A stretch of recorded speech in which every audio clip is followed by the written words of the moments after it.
One of the most common topics our officers get asked about are incidents related to behavioral and mental health. So in this new 3-episode series, we're going to address those questions and highlight not only how our officers respond to these calls, but how we work with partnering agencies to address the larger concern for behavioral and mental health within the community. In order to do that effectively and honestly, these videos will include discussions about suicide and self-harm. While these topics may be upsetting to some viewers, our goal is to provide a fully transparent context for law enforcement's role and authority when it comes to community caretaking. Our hope is that this series will increase your understanding of the resources and options available in our community to those who are in need of them. If you or someone you know is experiencing thoughts of suicide, please call or text 988. Again, call or text 988 to find support now.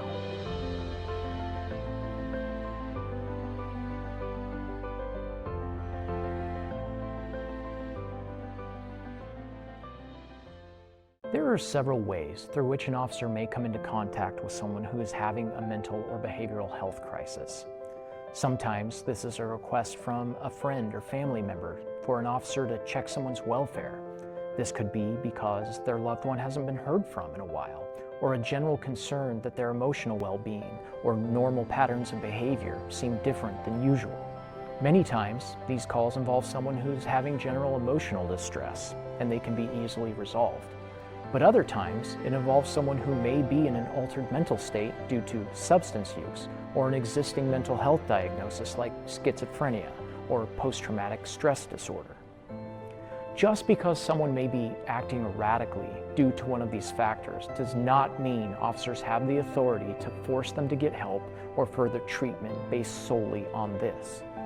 Officers routinely offer resources and pathways to assistance. But if someone refuses these, there are limits to our authority that may prevent us from being of further help. Law enforcement also receives referrals from local mental health professionals, referred to as designated crisis responders, or DCRs. This may be for an established client who is presenting with an altered mental state or behaviors that are creating a danger to the general public or to the mental health staff. When an officer receives a report about statements or behaviors that are highly concerning or potentially violent, then further assessment is required. The statements could include threats to harm other people or threats of self-harm and suicide. Threats toward other people or threats to commit suicide are also assessed in conjunction with access to weapons or other means to carry out the threat. The behaviors might be property damage or assault on another person, or visible injury due to self-harm, or even a suicide attempt. As part of this further assessment, officers are going to be looking to observe one or more of a few key components. One, is this person presenting an imminent danger to other people? Two, is this person presenting an imminent danger to themselves? Or three, does this person appear to be gravely disabled? Now, gravely disabled essentially means that a person is not providing for their basic necessities to such an extent that without intervention they would be in mortal peril, thus presenting an imminent danger. If an officer has enough observable information to support the presence of one of these components, then we do have the authority to take that person into protective custody and transport them to a facility for further treatment and evaluation. Here locally, that facility would be Kittitas Valley Hospital, or KVH.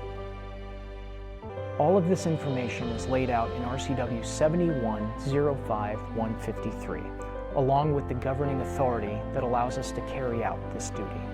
This is also where our crisis intervention training comes into play.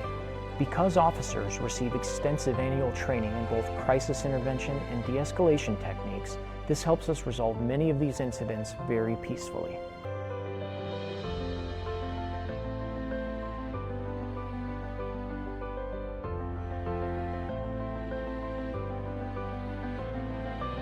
So stay tuned for part 2 of this video series where we sit down with an emergency room nurse to discuss the hospital's role in the evaluation and treatment of someone who is in protective custody. And then in part 3, we're going to speak with the DCR staff, who have an office here as well. So until then, this has been We Asked, You Answered. Thank you for watching.